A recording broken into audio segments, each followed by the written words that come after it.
أبراهام كام مدري كران كاب هزبخا تفليخا وطا نبت أنا زرئي كام مدري كان عندما أتو بسم آب وولد ومنفس قدوس أحد أملا قطر ليك كانت كاب زحلون مس بيت مقدس زتتححزه ناي صጥታ ስራሕ ካብ ዝሰርሑን ባርያታት ማልኮስ ዝስሙ ሰብኣይ ነበረ።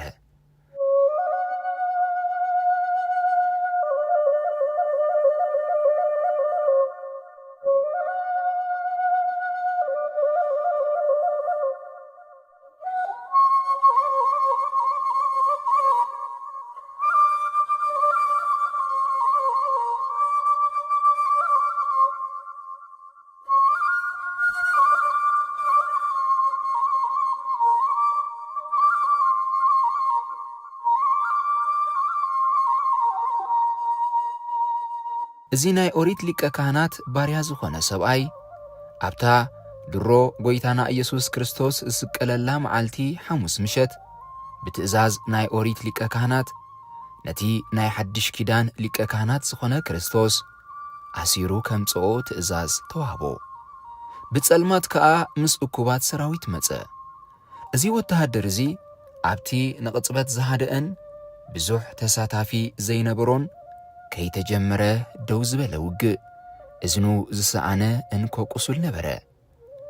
እዝኑ ዘስኣኖ ከዓ እቲ እትሰምዕ እዝኒ ዘላቶ ይስማዕ ንእትብል ወንጌል ንኽምህር ን3 ዓመት ሰባኺ ክኸውን ዝሰልጠነ ቅዱስ ጴጥሮስ እዩ።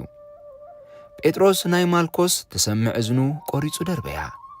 ከም ጽፍርን ጸጉርን ተቖሪጹ ክበቁል ዘይክእል እዝኒ ቆሪጹ ክደርብዮ እንከሎ ነቲ ምስ ተጸውዐ ኣለኹ ኣቤት ምባል ዘድልዮ ስራሕ ሓላዊ ቀጽሪ ሊቀ ካህናት ኣብ ሓደጋ እተዎ። ማልኮስ ኣብ ርእስቲ ናይ ምስማዕ ጸገሙ ኣብቶም ፈላጣት ሕጊ ኣይሁድ ካልእ ትርጉም ዝህብ ስምብራት ገደፈሉ። ብመሰረት ሕጊ ኦሪት ሓደ ባርያ ን6 ዓመታት ድሕሪ ምግዝኡ ኣብ 7 ዓመት ነፃ ንኽወፅእ ምሉእ መሰል ነበሮ። ጎይታ ናይቲ ባርያ ከዓ ነፃ ትወፀሉ ግዜ ኣኺል እዩ ንዓ ነፃ ከውፀካ እናበሎ እሞ እቲ ባርያ ናብራ ቤት ጎይታይ ተሰማሚዕኒ እዩ ነፃ ክወፅእ ኣይደልኒ ኢሉ ባርያ ንኽኸውን ክቕጽል ምስ ዝደሊ እዝኑ ቀዲዱ ወይ በሲዑ ናይ ዘለዓለም ባርያ ንኽኸውን ሕጉ ይእዝዝ ነበረ። በዚ መሰረት ማልኮስ ኣብ ቅድሚ ፈላጣት ሕጊ እዝኑ ምጭራሙ እንተዝፍለጥ ካብ ናጽነት ባርነት ይሕሸኒ ዝብል መልእኽቲ ዘመሓላልፍ ምስ ኮነ እቲ ዘደንቕ ምስጢር ከዓ ጎይታ እዝኒ ማልኮስ ብቕጽበት ክፍውሰሉ እንከሎ ካብ ሓርነት ባርነት ዝመረጹ ኣይሁዳውያን ኣሽሙራዊ መልእኽቲ እዩ ነይሩ። ከመይ ጎይታ ንኹሉ ዓለም ካብ ባርነት ከውፅኦም ሓራ ክገብሮም ምምፁ ረሲዖም ኣይሁድ ክቐትልዎ ስለ ዝመረጹ።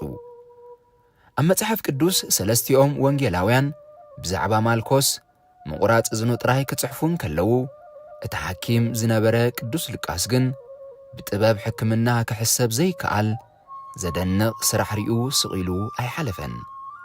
እዝኑ ተንኪዩ ድማ ኣሕወዮ ኢሉ ጸሓፈ። እቲ ንሰብ ከም ሰራሕ ካይላ ካብ ሓመድ ዝፈጠሮ እግዚኣብሔር ወልድ ከምቲ ዓይነቲ ዕውር ብጭቃ ለኺዩ ኪድ ተሓጸብ እሞ ርአ ዝበሎ እዝኒ ማልኮስ ከዓ ሃንደበት እኳ እንተተቖረጸ ብኣምላኻዊ ኢዱ ገይሩ ዳግማይ እዝንሃቦ። ኣብዚ ዘደንቕ ምስጢር ጎይታና ንዝወደቐ እዝኒ ማልኮስ ኣብቲ ብጸልማት ተዋሒጡ ዝነበረ መሬት ጌተሰማኒ ደልዩ ኣልዒሉ እዝኒ ማልኮስ ኣላጎቦ ዝብል ጽሑፍ ዘይምህላው እዩ። ኦርቶዶክሳውያን ኣበው ከም ዘስተውዓልዎ ጎይታ ነዚ ወተሃደር ካልእ እዝኒ ሃቦ እምበር እተቖረጸ እዝኒ ኣልዒሉ ኣይገጠመሉን። ብኣምላኻዊ ኢዱ ሓድሽ እዝኒ ሃቦ። ንምዃኑ ዝኣረገ እዝኒ እንታይ ከዓብሰሉ? ኣብ ካንሸሎ ሊቀ ካህናት ክንደይ ክፍኣትን ተንኰልን ብምስማዕ ረሲሑ ዝነበረ እዝኒ እንታይ ገብረሉ? ብኢድ እግዚኣብሔር ኣምላኽ እተዳሰሰ ሓድሽ እዝንዶ ኣይሕሾን ትብሉ? እዚ ብኽፉእ ወረ ዝረስሐ እዝንና ተቐይሩ ከምዚ ሓድሽ እዝኒ ዝህበና እንተኾይኑስ ጴጥሮስ መጺኡ እዝንና እንተዝቖርጸልና ከመይ ጽቡቕ ነይሩ። ኣብ ግዜ ቅዳሴ ቆይምና ሃበነ እግዚኦ ኣእይንተ ኣእምሮ ወትረ ኪያከ ይርአያ ወኣይዛንነሂ ቃለ ዘባህቲትከ ይስማዓ ጐይታ ንዓኻ ጥራሕ ዝሰምዕ እዝኒ ሃበና ኢልና እንልምኖ ነዚ ዶ ይኮነን? ሃበነ እግዚኦ ኣእይንተ ኣእምሮ ወትረ ኪያከ ይርአያ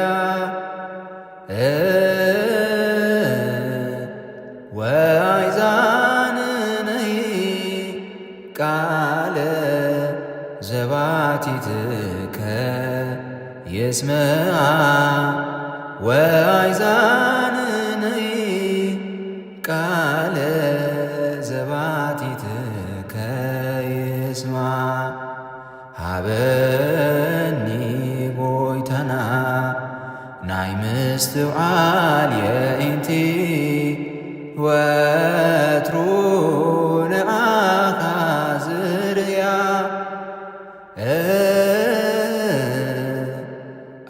ኣይዛነይውን ከሙ ናትካ ናይ በይንኻ ቃል ዝሰምዓ ኣይዛነይውን ከሙ ናትካ ናይ በይንኻ ቃል ዝሰምዓ ሃበና ጐይታና ናይ ምስትውዓል የእንቲ ወትሩ ንዓኻ ዝርያ